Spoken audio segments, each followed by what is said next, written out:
एक छोटे से गांव में कुमार सोहन रहता था। वो मिट्टी के बर्तन व खिलौने बनाया करता था और उसे शहर जाकर बेचा करता था। कभी कभी उसके 2-4 खिलौने बिकते तो कभी वो भी नहीं, जैसे तैसे उसका गुजारा चल रहा था। एक दिन उसकी बीबी शीला बोली, सुनो जी, क्यों न शहर जाकर कोई नौकरी ही कर लो। नौकरी करोगे तो महीने के अंत में कुछ धन तो आएगा। बीवी की बात सुन अब सोहन को भी ऐसा ही लगने लगा था, पर उसको मिट्टी के खिलौने बनाने का बहुत शौक था, लेकिन हालात से मजबूर था।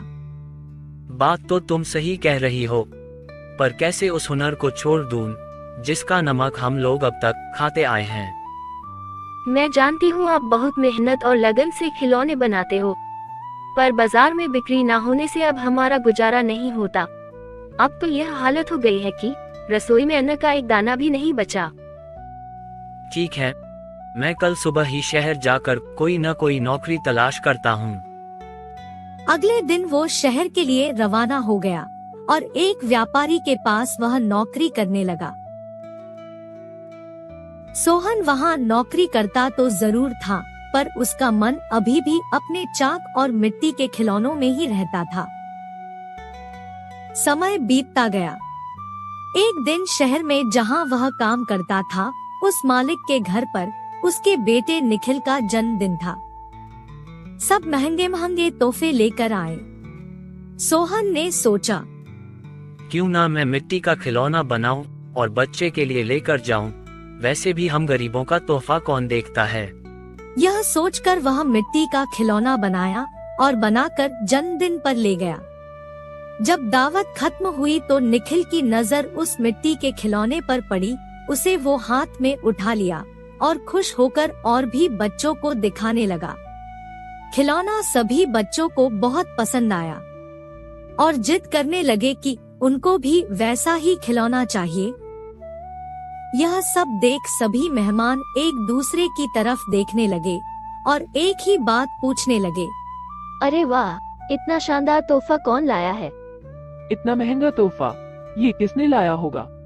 ये खिलौना तो शायद आपका नौकर सोहन लाया है। इतना सुनते ही सब हैरान हो गए। सभी एक दूसरे का चेहरा देखने लगे। तभी मालिक बोला, सोहन तो बहुत गरीब है, इतना महंगा खिलौना कहाँ से ला सकता है? हाँ, मैंने देखा है, ये खिलौना सोहन ही लाया है। ठीक है, सोहन को बुलाओ, उससे पूछो कि ये खिलौना वह कहाँ से खरीदा है। वहाँ सोहन आता है और सब उसी के तरफ देखते हैं। वह माहौल देखकर हैरान हो जाता है। मुझसे क्या गलती हुई, सब मुझे ही घूर रहे हैं। शायद मेरा खिलौना निखिल को पसंद नहीं आया होगा और बच्चों के सामने वो अपमानित होगा। कोई बात नहीं, मैं माफी मांग लूंगा। मालिक, क्या आपने मुझे बुलाया? हाँ सोहन, क्या यह खिलौना तुमने दिया है? हाँ मालिक। तुम यह खिलौना कहाँ से लेकर आए हो और इतना महंगा तोहफा तुम लाए कैसे? इतना सुन सोहन मन ही मन खुश होता है और मुस्कुराते हुए बोलता है, माफ कीजिएगा मालिक, ये कोई महंगा तोहफा नहीं है, यह मैंने खुद बनाया है। गांव में यही खिलौना बनाकर मैं अपने परिवार का गुजारा करता था, लेकिन इससे अब घर नहीं चलता, इसलिए आपके यहाँ नौकरी करने आया हूँ। अरे वाह, तुम क्या अभी है खिलौना बना सकते हो? और सभी बच्चे को तुम्हारा खिलौना बहुत पसंद आया है, इन्हें भी ऐसा ही खिलौना चाहिए। सोहन खुश होकर बोला, हाँ मालिक, बिल्कुल बना सकता हूँ। जब कल मैं आऊँगा तो खिलौना बना कर लेते आऊँगा। अगले दिन सोहन ने शानदार रंग बिरंगे खिलौने बना कर दिए। यह देख मालिक ने सोचा, क्यों ना मैं खिलौने का भी व्यापार करूं।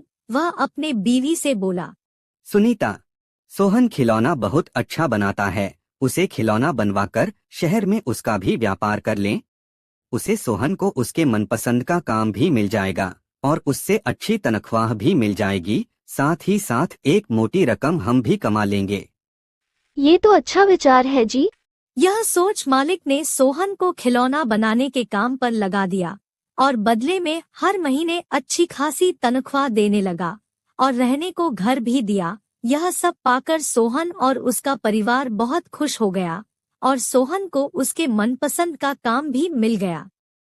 दोनों हंसी खुशी रहने लगे।